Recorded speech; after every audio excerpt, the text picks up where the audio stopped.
Hey everyone, thanks for tuning in. I'm Brian. I'm the host of the Left of Greg show. You're going to be watching the video version of our audio podcast. Please, guys, if you like the video, like it, subscribe to the channel. There's going to be more content on there if you're already a subscriber, and a better way for us to get you guys some more stuff. If you have any questions or comments, go ahead and leave them below. Check out our links down below to get a hold of us and to actually find out more places where you can get more information about this. Please like and subscribe. Follow us on Facebook at HBPRNA.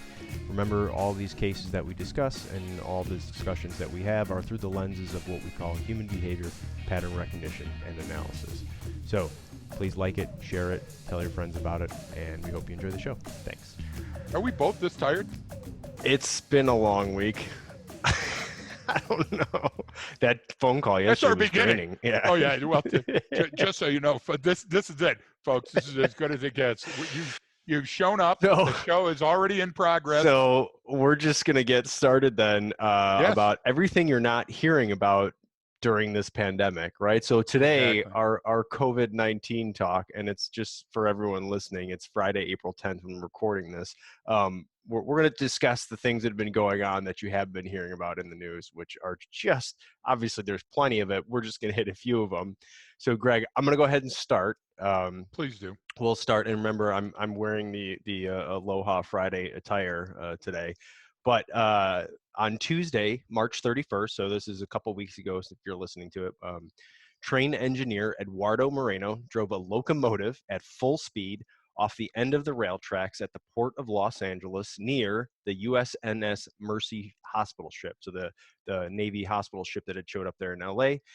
And it had just gotten there when he did this. So the train crashed into a concrete barrier at the end of the track, smashed through a steel barrier and a chain link fence, slid through one parking lot and then a second lot filled with gravel, and hit a second chain link fence. I think it also hit a couple unoccupied vehicles as well. Must have been trained by Amtrak, Mary. Yeah, it came to rest after passing under a ramp leading to the Vincent Thomas Bridge. Yep. So Moreno, he admitted to crashing the train intentionally. It said he did not plan it out in advance, and it is at this time believed that he acted alone, which is one person. It's still believed that. He also allegedly made statements to a CHP officer that included, "You only get this chance once. The whole world is watching. I had to. People don't know what's going on here. Now they will." So officials say the video from, and this is my favorite part, video from inside the train's cab shows Moreno holding a lighted flare during the entire incident. Well, he wanted to look like the Statue of Liberty, apparently, while he was doing this. Which I just imagine like him wearing like a T-shirt that says like, you know, like ass, gas, or grass. No one rides for he's free. Lighting cigarettes, yeah, chain lighting his like menthols ripping with beers. the flare, so he's got like the the glare on his face. So he believed that he was suspicious of the Mercy and believed it had an alternate purpose related to COVID-19, such as a government takeover.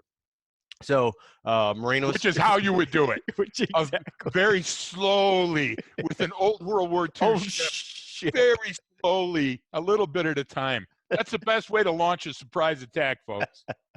So Moreno is charged in a criminal complaint with one federal count of train wrecking. I'll get to that one in a minute, which carries potential sentence of up to 20 years in federal prison, because that's the actual charge, which I was fascinated by, which I did more research on. Which actually goes, well, might as well. So I thought train wrecking, that can't be an actual charge, and it goes back to federal law, and then it goes back, but it was a U.S. code. Where is it at here? Sorry, I had it all up. But anyway, this is anything circumstance described subsection dealing with lawful authority permission wrecks, derails, sets fire to, or disables railroad on-track equipment or a mass transportation vehicle. And it goes through a whole litany of other. So you notice things. most of that wasn't terrorist related, Brian. Most of that stuff was union fights, those type of things. Those flipping kids from Chicago putting a nickel on the track instead of a penny. I'm just saying, we used a penny, but you guys had to go back, right? Yeah. If you look at those laws, it comes right down. People versus Marin. But it goes into in prison for not more than 20 years. But it's interesting. It was kind of that whole federal law became an addendum to a bunch of other things, which goes back about 100 years almost. Mm-hmm. I mean, into states, because you have state laws and different, basically people are arguing, well, isn't there already enough state law that if this occurred? And then there was an issue about 100 years ago out in California where they had to deal with a train derailment that was obviously done by someone who knows about the railroad. So then they kind of had to cover it up. So then federal had to come in and say, Insider threat. yeah, exactly. Had to do it. So that was actually interesting from a legal background if anyone wants to do that. But actual same thing. It was, you go farther back for the California state law that said same thing. Anyone who unlawfully throws out a switch, removes a rail, places obstruction, anything to do with a train, can actually do, if you kill anyone, if anyone dies in that, you are that's a death penalty case right there. Yeah. You are, and if no one dies, you can do life without parole is technically the charge. So no, it's like dodgeball. If nobody dies, you can bring somebody else in. That's what it is. So you get 2 for 1. So that was a legal statute behind it. I just thought it was interesting that, it said he was charged with actual train wrecking. But I did find one article, Greg, that said he was part of a Facebook group that discussed train incidents, train wrecks and stuff like that. So the infamous Lionel H. Gage crew, they call themselves. So their street sign is the H. Do you get what I'm saying? The LGB crew, exactly, which was the original LGB. That's the train crew versus the HO scale versus the N scale. Right. And those guys hate each other. Just so you know, they hate each other. Yeah, absolutely. And they give the sign of the track when they're together. Yeah, exactly. So this is such a stupid story, folks. If you wonder why we're laughing, it's because we can't fathom that this guy, in his normal critical thinking, goes, fuck, I'm in a train. There's a boat. I mean, that's exactly, pardon my language, but that's exactly the limit of the intellect of this attack. You understand? Well, right. And that's why I brought up the whole Facebook group, because this guy said, hey, he's obviously what people call a conspiracy theorist, or someone who lacks logical thinking. We know 2. I know a few. Brian and I know 2 very well, actually. Thank you. I know a few flat earthers out there and other type folks, but it didn't surprise anybody on the Facebook. Right. So listen, this is a good thing. Like Brian and I share with you our advice, and it's not worth anything, but it's worth what you paid for it. It's definitely worth getting it for free. We're not like knocking on your door and telling you. So if you take a look at anybody that has a manifesto, you're in trouble. Yeah. 9 and 1, hold your thumb over the other one. But this is another thing, Brian. If you go on Facebook and on whatever, I have no social media, so other than this, but if you go on and you start posting stuff that has damage to it, like if you go, shit, I'm going to take a hammer and go next door and kill, you got to tell somebody about that stuff, because normal people don't have that. Like my mom used to say, man, if Jeff comes home late one more time, I'll kill him. Well, I knew by context the relevance of that statement. There was a very low level that she was actually going to physically kill him. But if you hear somebody go, hey, listen, I work on a train and I swear to God, I'll drive that train through. That's a little bit of a difference. Wouldn't you agree with me? Right. No. That's it's you can, when all of the cues put together, right? So he's in a train group. And then what else? Right. He's in a group that's so he has a fascination with train crashes, but that in and of itself means nothing, right? If you're an engineer, there's some people that masturbate to that, of course. Yeah, which that's GHO bastards. known mass masturbators, just so you know. So they may walk behind you at any moment. They're the ones building the train sets with no pants on while it's they're Big Mike and the Dirty Mike and the boys. Dirty Mike and the boys. Yeah, old soup kitchen. But they have the railroad sign right on the front of the. So he has in a group that's fascinated with that type of stuff. But it's like a structural engineer who's fascinated with building collapses or something. You know what I mean? Like it's part of maybe your job or whatever. Clearly, but we still want to know where he was on 9/11, right? Right. So now you couple that with anything that he's saying on Facebook. Yes. And then you couple, because with what he said to the officers when they got there, I guarantee he's obviously made statements like that before. So and to his closest buddies and over breakfast and all that other stuff. And what happens sometimes, Brian, because again, we have such a fragile ecosystem, and we never think in context of, does he mean this in his world? What's he thinking today? We're so egocentric that the first thing that we think of is, how does this information impact me? I'm likely not to be on that ship. I don't ride with him on the train, so he's just kidding. Do you understand how quick that we can Right. dismiss that? Right. Because our survival has been retarded because we haven't been challenged in our environment. Now all of a sudden something like COVID comes along, and H1N1, bird flu, all the other stuff, right? And then all of a sudden we're surprised by it. Brian, we can't get people to floss to save their teeth. We can't get somebody to wash their hands for 20 seconds. So when they sat there listening to that comment, they were already concentrating on how they were going to answer rather than going, wait a minute, what did he just say? And sometimes we got to slow time down and we got to look at that. We got to look. I mean, it wasn't a veiled threat, Brian. I doubt that he ever gave a veiled threat. I think he was pretty explicit, wouldn't you? Yeah. So the next question would be, what was the likely song he was listening to? Was it like, was it like Jeff Beck, like Train Kept a Rollin'? Was it Grateful Dead? Like, what's the one? It was Van Casey Halen Jones. with, I Can't Drive 55 with Sammy Hagar. You know what I'm trying to say? And he was probably playing that goddamn, before he lit the flare, he was probably playing it like an air guitar. Yeah. You know what I'm trying to say? I mean, with the flare in there, like that just, you know, I mean, that I love it. But anyway, or he could have done that. What is that mellow group, Runaway Train? Do you get what I'm trying to say? It was a downer situation. Oh my God! I think I'd like to think it was like Casey Jones or Jeff Beck or something like that. Just Train Kept it rolling. That's horrible. That's just terrible. Well, also look, counterpoint this, that just a few days earlier, the nutcase. Apologize, folks. That's a clinical term. That's a clinical term, right? Jesus, did I just say that on air? That threatened to bomb the church or the emergency room. Midwest. Happened in the Midwest, right? But it was only a couple of days before this, Brian. Right. So precedent had been set that the loonies were coming out. Loonies come from lunatic, comes from the moon. People thought that the moon was involved. That's why we have werewolf movies. There's a whole subset of stuff, a genre of podcasts we could do on that, Brian. And what happened is it hit these guys, and they thought it was the right thing to do. One at a place that was treating COVID patients, and one at a very slow-moving, laborious tanker that was coming into the harbor. Which, first of all, he should get an applause just for the timing. Do you understand? I must have known some kind of math or engineering. Well, and just I believe that fortune favors the bold, but this was a very bold plan. I think Charles Manson said that. Who's gonna run? But just think about that. All right, guys, I'm gonna ram a train into a ship. The chances of that, has that ever occurred in history? I wonder. Has anyone ever been able to hit a Hannibal's train? Looking at the elephants, he's looking at the Alps, and a guy comes up and goes, "Hannibal, we got a train." You remember that? I can't remember what grade that was in, but he came up and tried to sell him on a train, and Hannibal goes, "No, we'll save the train. There's not enough boats." There was some kind of conversation, historical precedent on that. I don't remember when.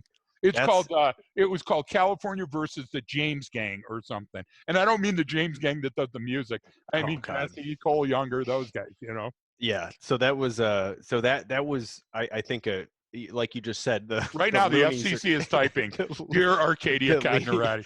The loonies will come out. They were out and about. Yeah. And this type of situation brings them out, Brian. Listen, less than 12 hours ago, two women who had purchased their lunch and were going to eat lunch together, even though of all the ban, walked in to get the silverware that they'd forgotten, not at the restaurant where they purchased their lunch, but at a completely different Greek restaurant that was doing carry out only. And they went in and demanded napkins, forks, and knives. And when they weren't given the plastic tools, they beat the hell out of the two people that were there, a poor old man and a poor old woman, scattered food all over the place and then left. Okay, but here's my thing. Somebody out there, some psychologist right now, and trust me, COVID is bringing the frauds out. All you got to do is take a look around. Just go on Instagram. Yes. I don't know Instagram, but I'm sure it's as bad as like everywhere else. LinkedIn and the news. It's the same thing. It's the same thing. They will link this to being kept up with COVID. No, those people are asshats, and they were looking for any excuse, and they were so self-important that they wouldn't walk back to where they got their food. They came into your store. This is the stuff we have to protect against because our defenses are lower because of COVID because we're so centrally focused on this virus, Brian. Right.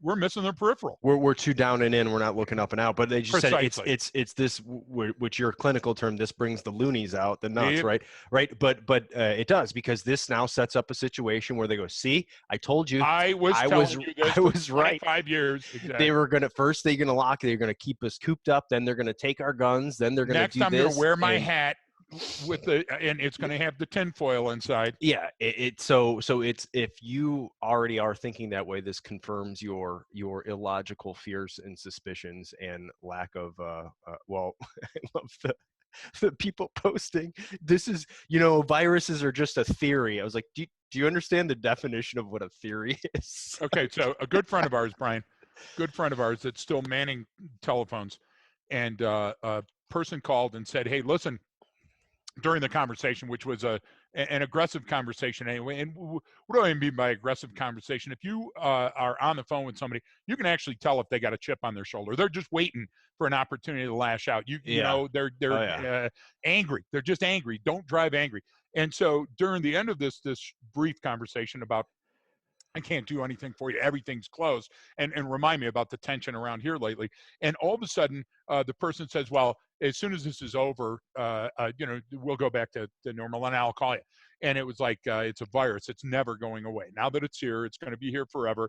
We're going to have to manage it. And the person was like, what are you talking about? When this goes away, it's not going to. And then the fight ensued. Let me talk to your supervisor. What's it? Yeah. Don't throw facts into a perfectly good story, because I've insulated myself with boobery. I've surrounded myself with enough horse crap that I'm safe, that I feel safe. I've lined my walls with aluminum foil because now I feel a little bit better, and I'm willing to take on your science by coming up with a harebrained theory and ramming a train into a boat. Yeah. So let's kind of get into, because again, I think that's a good kind of summation of why those things occur, is that this is when born by nutcases. Yes. Yeah, but that's the thing, is those people are looking for something. They really are. They really are. The chip on the shoulder. Yep. And they're going into situations. Look, if you look for trouble, sooner or later you're going to find it. And so this sort of retroactively allows their behavior. It informs where they're coming from, Brian, by them saying, I told you so. And it's not. It's not. So let's get ahead of everyone, because everyone, again, is so down and in. Let's look up and out and things. Yeah. The second, third order effects of everything that's going on, and some of the things that we're going to see. We're already seeing, and two, we're going to continue to see, due to, like, everyone being on lockdown, people not leaving their house. So one, we've got domestic violence rates increasing. There's already stories out about there, but we know that's going to happen anyway. Yep. There's other, like, when you talk to, drug smuggling, decreasing because of travel restrictions, which does what? Increases the price, or lowers the supply, so increases demand, increases the price of those illicit or illegal drugs on the street. So what happens when the price of drugs goes up? Well, then there can be an increase of violence from scarcity. There's all kinds of stuff, right? So it has to be an increase of violence, I would project, and breaking into places like pharmacies, veterinary clinics, to supplement my drug habit. Hey, if I need some kind of oxy, I'm going to go to wherever it might be. You see? Yeah, but in some crime areas, I would think things like burglaries, home invasions, that type of stuff, street crime, that's going to go down, obviously, because one, if you can't, people are there. Crime, people aren't there, or you boot a door, you walk in, and everybody's there wearing a mask, going, "What's going on?" Yeah, but that's here. I would say that's more so in kind of developed countries like U.S. I would agree.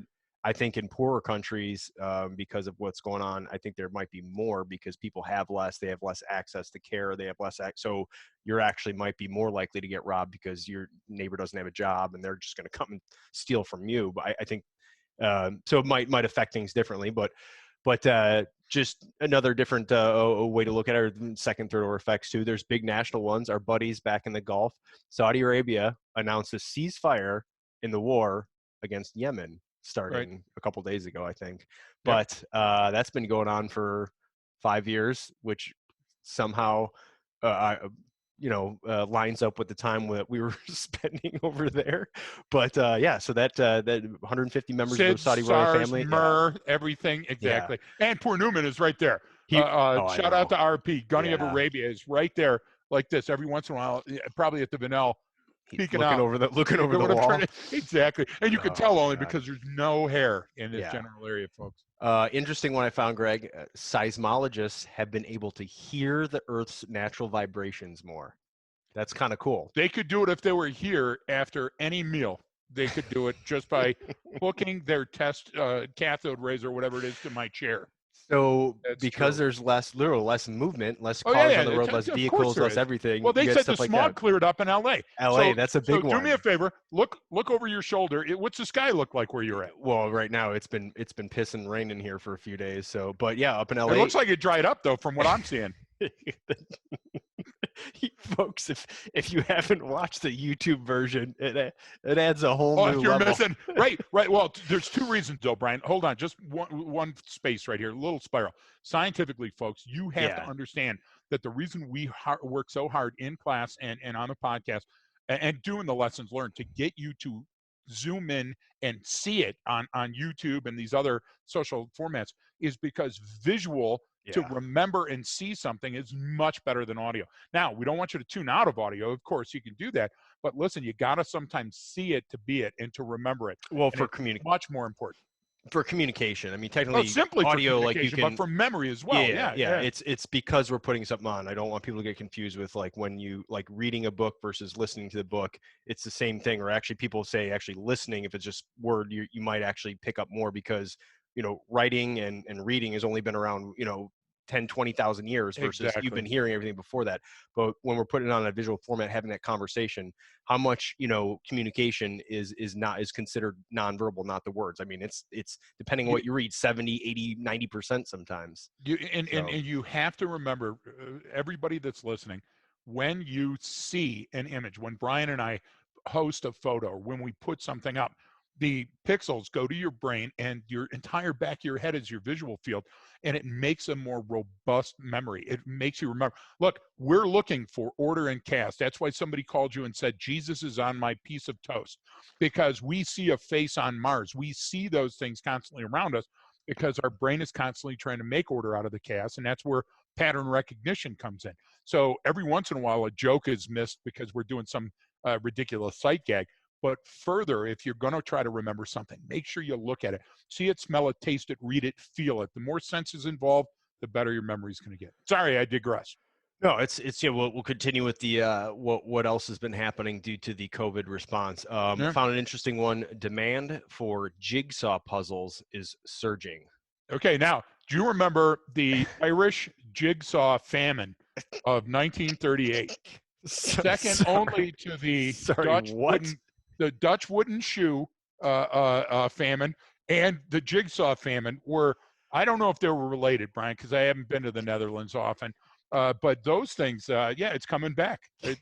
Everything old is new again, as they say. Well, that's things return. So that's does not surprise me.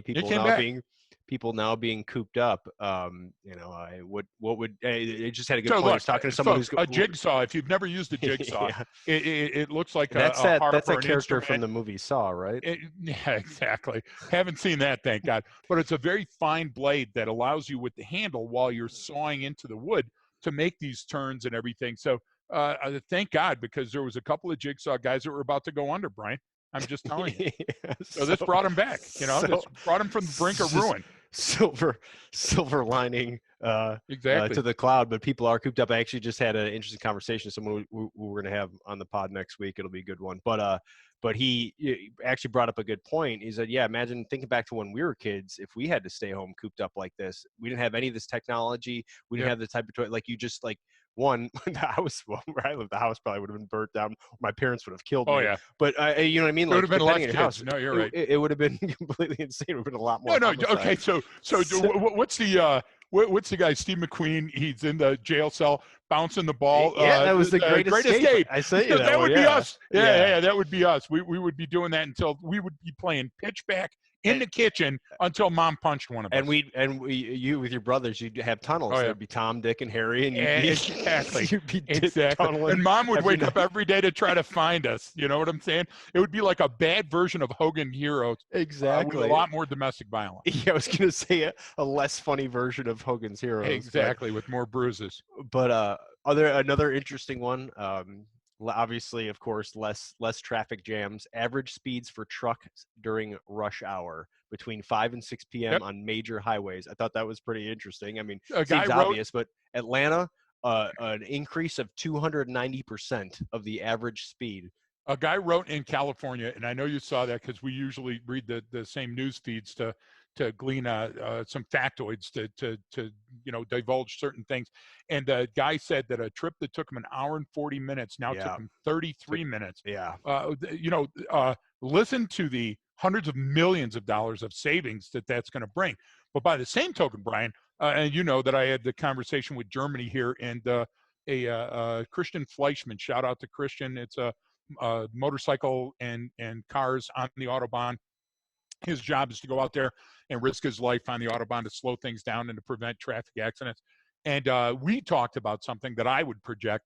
I predicted that human trafficking would be up, and that smuggling of other items, real items, would be up, only based on the fact that there's going to be a should I stay or should I go mentality sometimes with the guys that do the weights and the measures and the coppers that are assigned to those gigs. You pull the wrong vehicle over, you might have to go.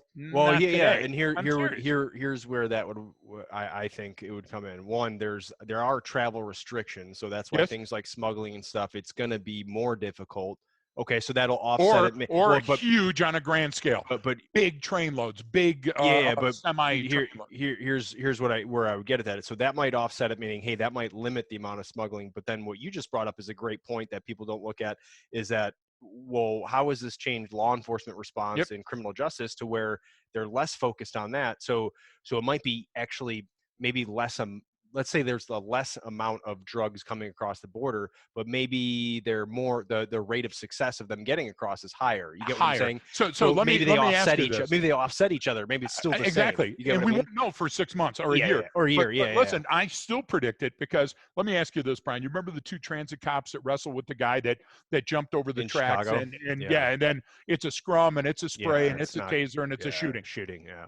That came out almost immediately, because we're in sort of a litigious society. We're also in a very, what would you call it, forward-thinking. Everybody's got a phone, so everybody's a flippant journalist, right? Yeah. So they've got the ability now to put it on social media immediately. Do you think any other copper that was working transit, no matter what the city, wanted to contact anybody for the next 48 hours or a week? You get what I'm saying? They looked at that and they go, holy crap, look at this train wreck. No pun intended, the earlier part of the broadcast. So the same thing when somebody says, hey, listen, at the border, I've got to be close to these folks. I got to talk to them. And you're going, yeah, but I got a T-shirt on my face. Yeah, I get it. But fear is an odd thing, Brian. Yeah. And no matter what you are, and you're sworn to protect, I mean, you're not going to turn illegal. You're not going to go, hey, this is just my thing that, it's apocalyptic, so now I'm going to run naked through the street. Some people would. But I think that there's a copper or a guy that was, finger on the button to let the vehicles go through a checkpoint or something like that. And every once in a while they look and they go, not today. I don't want to mess with these guys, Right, which is, and that normal human fear. And that's not just on an individual level. I would say that would be at an agency level, meaning I've heard of other places now, they're, hey, we're only responding to radio calls, or we're not going out there being proactive. We're not going out there and interacting with people. How horrible, first of all. If we get a call, we're going, obviously, but they're not going out there being proactive, which, I mean, well, one, again, there's less people out, there's less things going on, there's less activity, so that means that's going to drive the crime. But if somebody is out, again with your balance, right? If there's out, they're probably a real bad actor. So right? There's always two sides to that coin, and you don't know which side it's going to come up on, right? So, or that you're going to be on, right? That guy you contact just never know. You're right. So that's the thing, is there is less. So, I think I sent you the Where's Waldo during social distancing. There's like, oh my gosh, 5 people in the scene, and one of them's Waldo, and it's so obvious. Exactly. But at the same time, it's not, because yes, there's less presence, there's less people out there, but for some people, this might be an easier freedom of movement if you have a high-level organization, right? If you're very highly organized and low levels of sophistication, you'll be able to blend in and hide in plain sight. This is perfect for those devious types, Brian, the people that are cunning. They exhibit tactical cunning. Let me just hit one that you'll never see again in our lifetime. You'll never, ever see an arrest warrant or a search warrant predicated when a cop types the person was wearing a mask ever again for the rest of our lives. COVID has changed the way that masks are seen now. And even if you have probable cause from all these different things, people are going to throw that mask part out of it, unless it was part of the identification phase where they said, yes, that's the guy, and I identified him because, whatever type of mask. But you'll never be able to use that as probable cause again in the application or affidavit for a search warrant for the rest of our lives. It'll never be forgotten that, hey, it could have been a COVID scare. And as a matter of fact, from now on, Brian, when we're on airplanes and buses, and you and I take a lot of public transportation, and we love the folks in New Jersey and Philly and Virginia, we know you're getting hit hard, and everywhere across the U.S. But Brian, I think that there'd be more people wearing masks and goggles and everything than we've ever seen before. And that I agree. And you have seen that for years in places like Asia, like China, and different places. Every time we travel, yeah, you see that a lot, especially people coming out of that area of the world too, because they are used to this stuff more, where they have to protect themselves, and sometimes that could be air quality, sometimes whatever, and they are actually protecting themselves during when they travel, because when you travel, you are more likely to get sick. You're surrounded by more people, right? And especially if you're on an airplane, and you're all packed in the little sardine can. But I think that's a good. I think that's a good point, meaning we're definitely going to see people are going to keep up that now. Some people are going to go, well, you know what? Hey, that was a good habit. I'm just going to continue doing that. Why not? Why not when I'm in a public place I can't control? These are disposable gloves anyway. I can wash this mask. Why not? I'm used to it. And you know how, like nature takes years sometimes to change the pattern of a deer on a trail, right? Right. Because, and I'll give you a funny side note on that. Somebody in Gunnison said the other day, they said, hey, listen, we're seeing a lot more wildlife in town. Does that mean that we'll see it like that forever? No, it's because you're not there to scare them away. It takes years to develop a pattern, but not so with humans. Humans are very resilient, and so they'll adapt to something rather quickly. And you people out there that are shaming somebody for wearing a mask, you know what? Karma's a bitch. And technically, most of the masks that people are wearing aren't technically going to protect that person very much. No, it actually protects the other people around them just as much. Exactly. But and a lot of this is World War II stuff, Brian. Hey, let's collect tin and rubber and everything to make people feel like they're doing good, because that T-shirt wrapped around your face is not going to end the transmission like an actual COVID, tested mask. But there are folks right now, Brian. I sent you the one where the female was wearing the cone, the birthday cone. She took the little paper birthday hat from Dollar General, put it on her face because she had to go shopping. A guy yesterday did that, and he happened to have a thong. It was a pair of underwear that he had washed and put on. People made fun of him, or not. Exactly. Boy, you just told me a lot about you, Brian. But the idea, folks, write to that sickandwrong.com. That's Brian's alternate site. The idea, though, Brian, is that people cajoled him and made such fun of him that he felt that he was being preyed upon, and fought. And here this 20-something and his girlfriend wouldn't let up on this guy, and this guy's 50-something. This is uncalled for. That ridiculous horse crap happens in America and across the world every day, because some people in the world just want to have their say and their way, and they become the most dangerous. What would compel somebody to come up and make fun of somebody that's trying to do the correct? There was a person outside of City Market, Brian, just a couple of days ago, and wasn't wearing the mask, and he goes, "Yeah, but I'm healthy." Yeah, but you know what? Other folks aren't. And you're right near the hospital, and you're right near a place where the old folks home. And guess what? Gunnison doesn't have the long-term care facility. They certainly don't have an ICU. So what you're doing is you're needlessly jeopardizing somebody. Why would you do that when you didn't have to? I think we both know, of course. A lot of that too is kind of a lack of understanding too. Like, again, it goes into something we don't understand, and that's human compassion, though. Well, yeah, but if people don't realize it, they don't see it that way. They don't know. They're when you got so much junk that you're trying to cipher through in terms, find out what's real news and what isn't, and what should I listen to. I would agree with you violently, but I would say this. I would say that to anybody listening, that there's a whole bunch of people that haven't had the ability to say goodbye to their loved ones, and those people died alone. And then those people were put into storage, and the storage is running out. And sooner or later, they're going to be talking about mass graves and all that other stuff. Listen, do the math. Separate that from the emotion and understand that that's the best for all of us, and we'll get back, and everything will be okay, and we'll move forward. But if you have the chance to pass the day by doing something good and moto and happy, rather than dwelling on the horror and the fear and the terror. And that's what I'm against, Brian. I'm against that you can't find a good news story. You know, if it takes you longer than a couple of minutes to find a good news story, that tells me about where these self-promoting jerks in our society. But that's going to be there. So you brought up a good point about how nature takes a while to maybe change the path.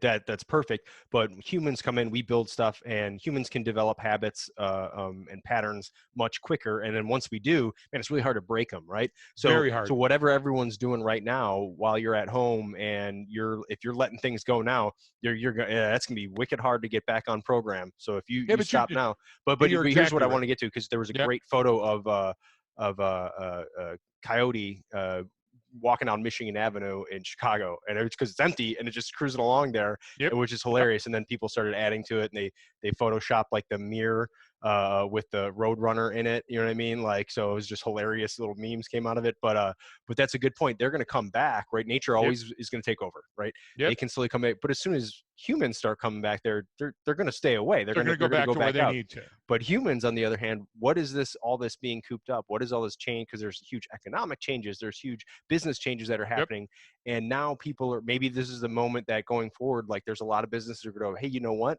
We only need half of our workforce showing up. Exactly. The rest can stay home and work from there, and that saves them in cost. This computer thing, wow, I think it's going to be around. This is the test bed, right? There's a lot of companies that said, man, maybe we can do it. Now they're forced to, and then they're going, oh crap, we can actually continue to operate this way in some capacity. So maybe that completely changes things. So maybe there are less people on the roads, Greg. Maybe there are people think of this, Brian, more time with their family. You know what I mean? You're exactly right. What do doctors say all the time when you go in and with all the syphilitic sores you have and all the problems that you have, when you go in, one of the first things that a doctor tries to do is say, what's the quality of life issue that I can solve right now? What's the pain that you're in right now? Then we'll work out. Copper, when you're taking a call and somebody goes, this guy with the leaf blower, and I'm trying to sleep, I work midnights, and you're going, that's not a crime. Listen, it's a quality of life issue to those folks.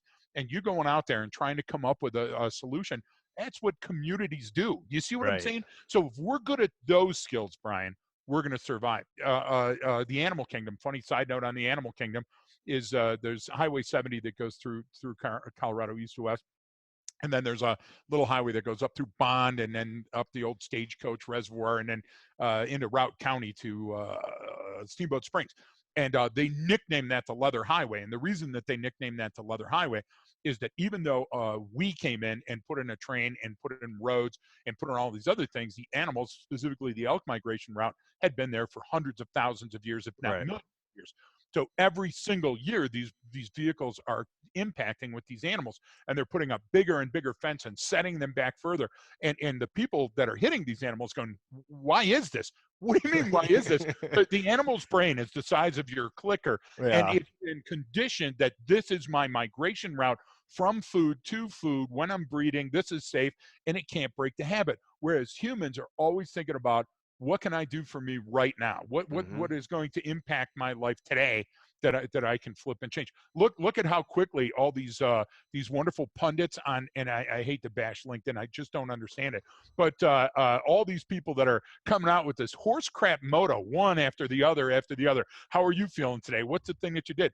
Folks, that's not helping anybody. And using somebody else's quote until you have to read it in your font and you know in italic, that's not helping anybody. You know what's helped somebody? See them and tell them you're appreciated. Don't just text them. Do that FaceTime thing. Marin showed me how to do it. Martin Woolley, God bless Martin and his family, is always doing that FaceTime with me. When somebody sees you, then you're sharing that emotion and you're saying, I care about you. If you have to text somebody that you haven't talked to in a long time ago, hey, I hope you're getting through this. And if you're getting that text, don't be an ass bag and write back, oh, it's these trying times, the life according to COVID. How many times have we heard that, Brian? All these platitudes are just getting old. Then let's stop talking about them. No, because if we don't, we don't need to take up our time dealing with that. Yeah, I get it, but people want that, they can go somewhere else for it. Yep, That's not why they're here listening to this. So we're not haters. So what? He you just bashed for like 5 minutes, and you don't get to end First it of all, with, it was like 35 seconds. We're not haters. though. We're equal opportunity haters. Hated That's on what we are. everyone for 5 minutes. No, so you know what grinds my gears? yeah, exactly. We're not turning this into a Peter Griffin "What Grinds My Gears" episode. I'm not wearing pants. That's well, you shouldn't be. So let's kind of continue down the path of the human behavior patterns that are being set right now and how things are likely going to change. I mean, you've got complete changes in how everyone's so hyper focused, like we said, on this, getting this virus and staying safe and you staying clean, and that's obviously extremely important. It's easily transmissible, all that, but the bigger picture here is, kind of what happens when restrictions start to lift.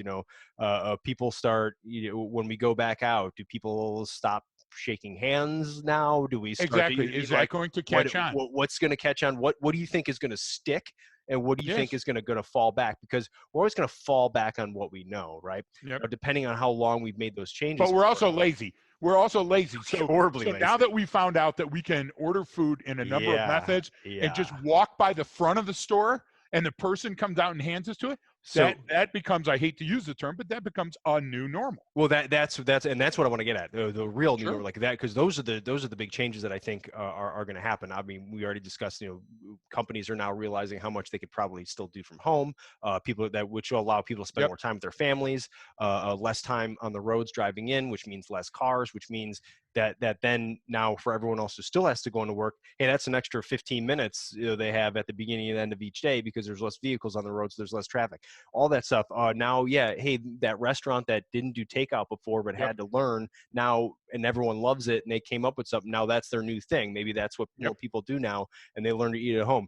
That's kind of what I'm interested in, big picture stuff here. But it even gets down to everyone saying like hey, are people going to shake hands anymore? Are we just going to, do whatever? And it's kind of an interesting, way. And someone put that out. I was on Twitter, and it was like, hey, what should people do after this? Or what are they going to do? Is it shake hands, like head nod, wave? And of course, my, vote here. And my answer was, of course, open mouth kiss.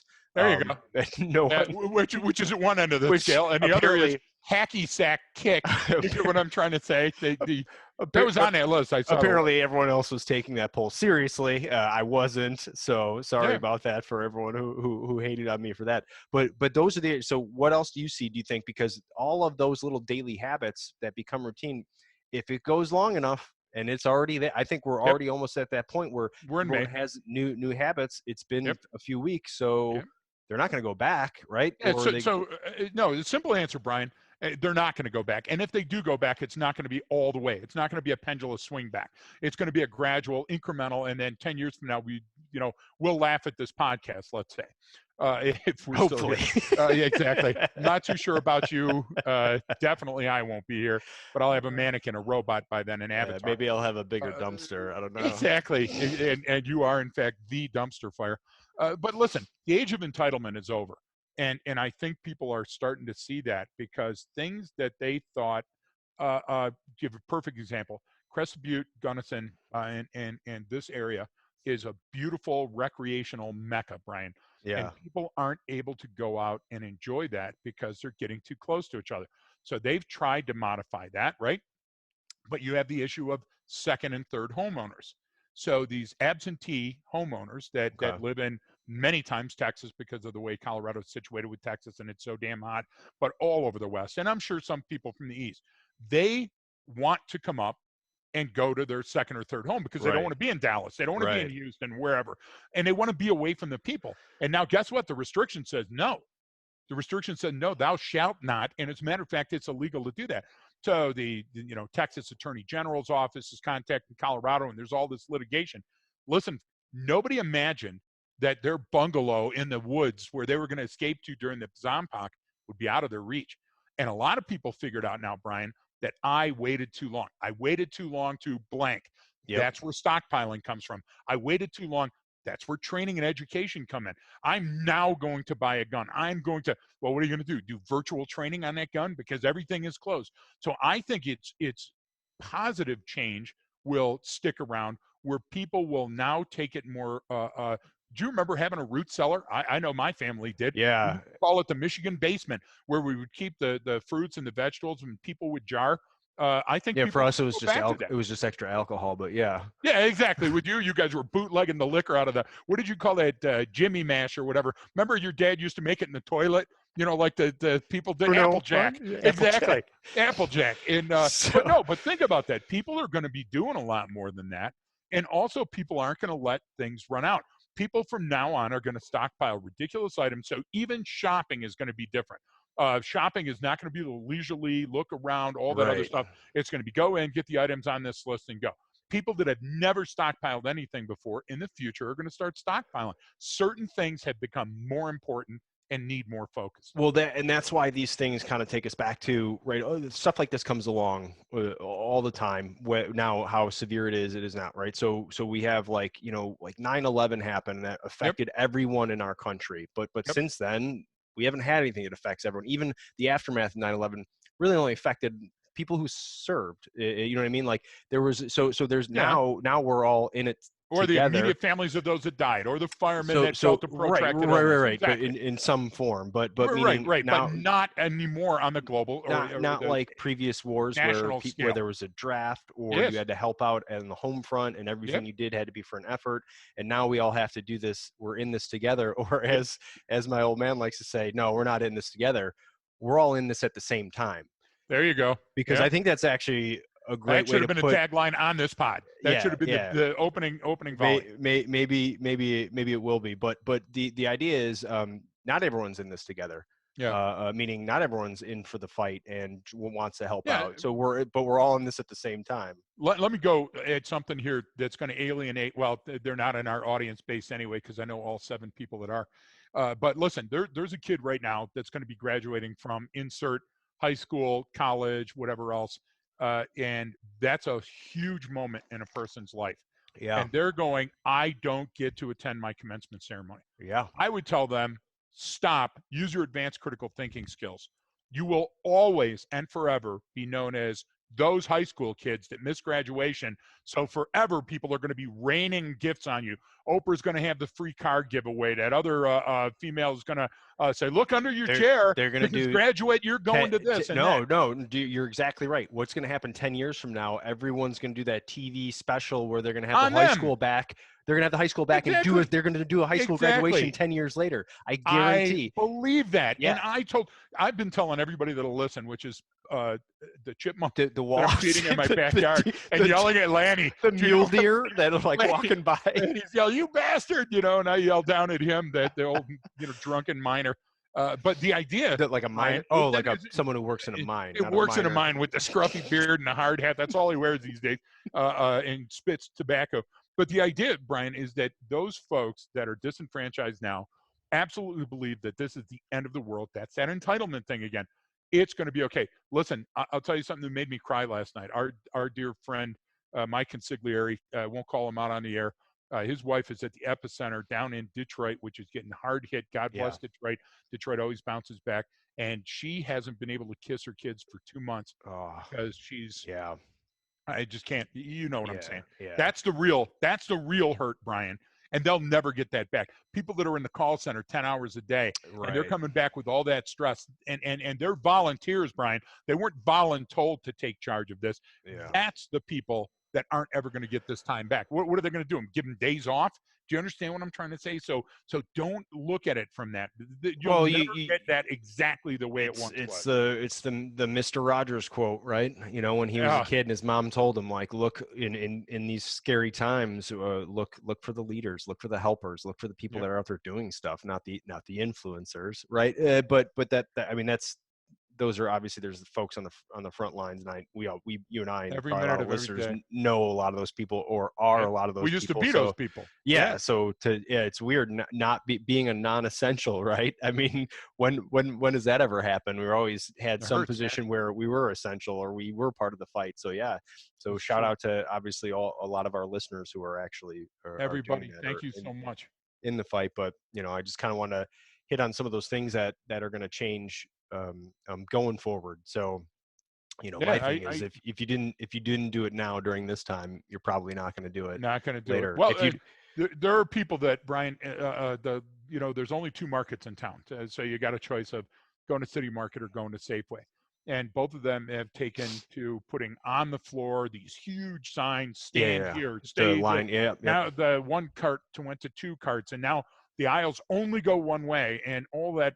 So some of that residually is going to be like an echo. You're going to still hear it and see it when this is all over. A person just automatically goes north on a lane rather than south. Do you see what I'm trying to say? But I would caution our listeners and viewers that because humans are stupid and lazy sometimes, that when you get back on the freeway, it's going to be Death Race 2000 for the first couple of times out there. You've forgotten a lot of those skills that you took for granted, and those other people aren't looking for you. Be careful of that. Don't just worry about the virus in your mask. Worry about an armed home invasion. Don't just worry about this and that. Worry about the increase in your plumbing at your house. You better look at things like that. For example, if you're on a septic system right now or on a well, all of those folks that went 8 or 10 hours a day or 12 hours a day away because they were at school or at work, and now we're all living under the same home, those things break. That infrastructure, Brian, those are the things that we should, like, if you live in a well and you're going like, hey, we live in a city, but Brian, we all know very many people live out, not all in the population centers. What happens if the electricity goes down?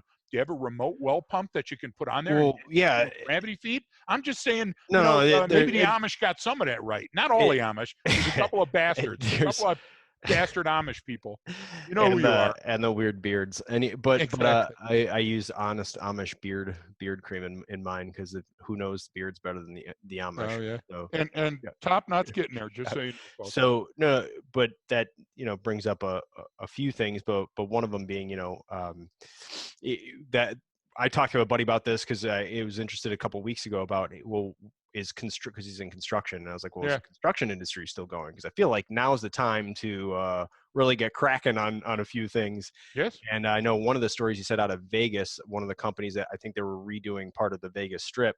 It's supposed to be like a 5-year thing, and they said like, hey, can we rip up the whole strip and do this like right now in start over 6 months or whatever? It might not have been 5 years. I'm wrong on the timelines, but it's something like, we'll do it in 20% of the time it would have taken us had we done it section by section. So I'm curious if stuff like that, if we do, because how else do you get one of the ways to get the economy back was kind of like right after, during the Depression, was with all the Works Project Administration, all that stuff was pumping. Exactly. Tennessee Valley Authority. Everybody was that was all, but what was it? It was infrastructure investment by the government and our tax dollars to get the economy rolling and produce something, because the second and third order effects, obviously, there's the economy tied to infrastructure development can be traced on what leads out from those expenditures on our tax dollars. It's a return, because now all those people have good paying jobs and then they go spend their money. So I'm curious as if that's one of the first thing that comes back is like, hey, we're going to do these big construction projects and there's going to be, you're exactly right. And I can't remember, that ride at those gosh damn carnivals that show up, do a weekend and to go, and one that looks like an old Viking ship, and everybody and it seesaws back and forth.